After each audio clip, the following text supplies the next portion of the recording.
Hi, when I was a kid, I didn't have TV. My dad was a cheapskate, and the last show my mom watched was Laverne and Shirley, so she was not exactly a patron of the arts. But naturally, I grew up watching cartoons, just not always the same ones everybody else did, because my cartoons were usually whatever the hell they had in the Wegmans $5 bin. And one day, the gods of the $5 DVD bin had blessed me with 5 episodes of 4Kids Yu-Gi-Oh! On DVD. Man, I must have burnt that disc out as a kid. I just watched it over and over and over and over again. It was so different from the other shows I had on DVD, from the way characters talk, to the setting, the characters, the monsters, and art style, with its thick, heavy lines and dynamic poses on each character. It's the kind of thing that really sticks with you growing up, becoming a very fond memory. Later, as I got older and new interests emerged, I kind of forgot about the show, it being a warm memory in the back of my head, and nothing more. Until later on, after I'd gotten really into manga and was bored as shit one day, I rediscovered it through the manga on the Shonen Jump app, and had a blast reading it and reconnecting with these characters and this semi-innocent tale of friendship and fucking psychopaths connecting with me in a way it hadn't really initially when I was like 5 and all the important parts of my brain hadn't developed yet.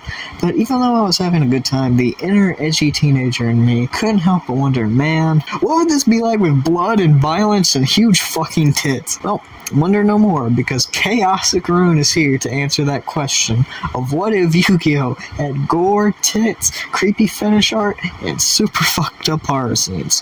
Chaosic Rune is a frankly absurd but still fun and often thrilling manga about a group of teenagers caught in an intercontinental death game of Yu-Gi-Oh! Cards and monsters. The series follows Ryoga after losing his parents in a plane crash orchestrated by an ominous demon monster, and gets drafted into a surreal death game of cards and monsters with his high school crush.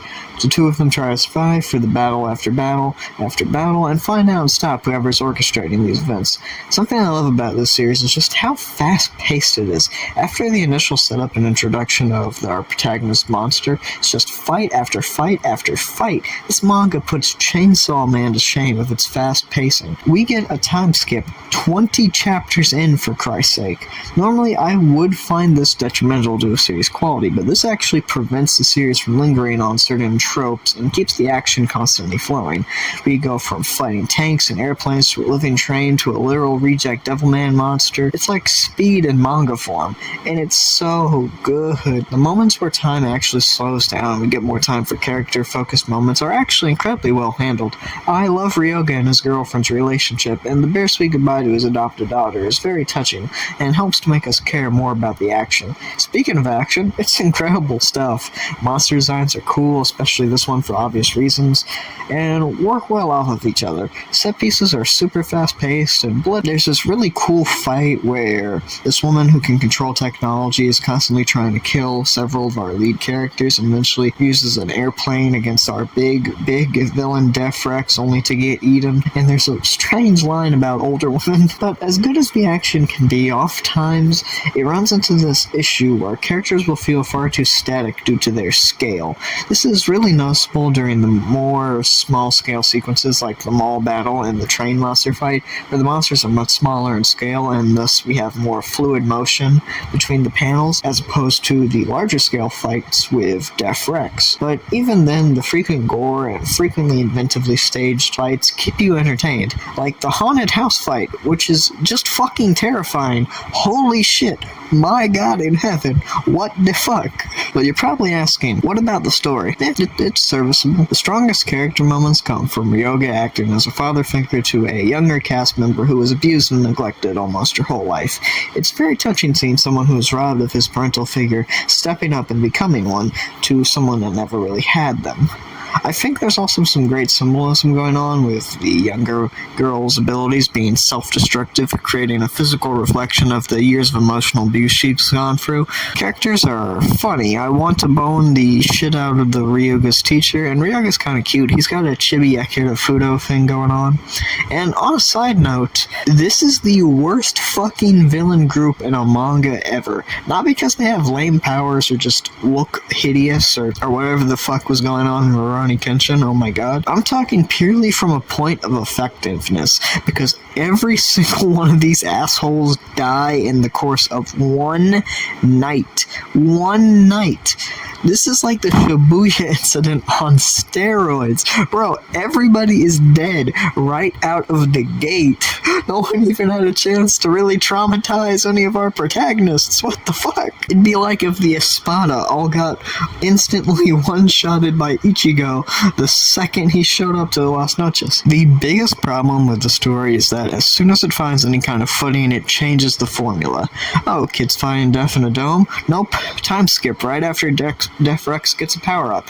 Alright, cool-ass enemy faction.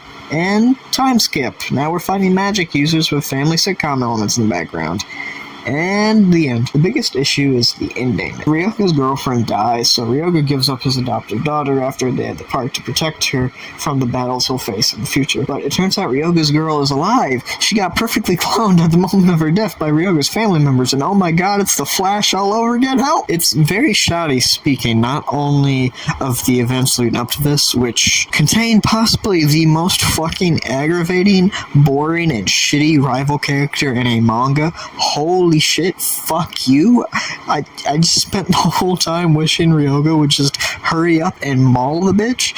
Like, you're watching somebody who had lost their family lose it again by somebody in the same boat, but it's painted in a more bittersweet, it's for the best kind of way, and it leaves a very bad taste in the mouth. The series ends in a similar fashion to Higanjima, less with an actual ending and more with a prelude of battles yet to come in the sequel manga. Said sequel manga, from what I can gather, Chaosic Rune EX, which I haven't read yet, has been on hiatus for quite some time.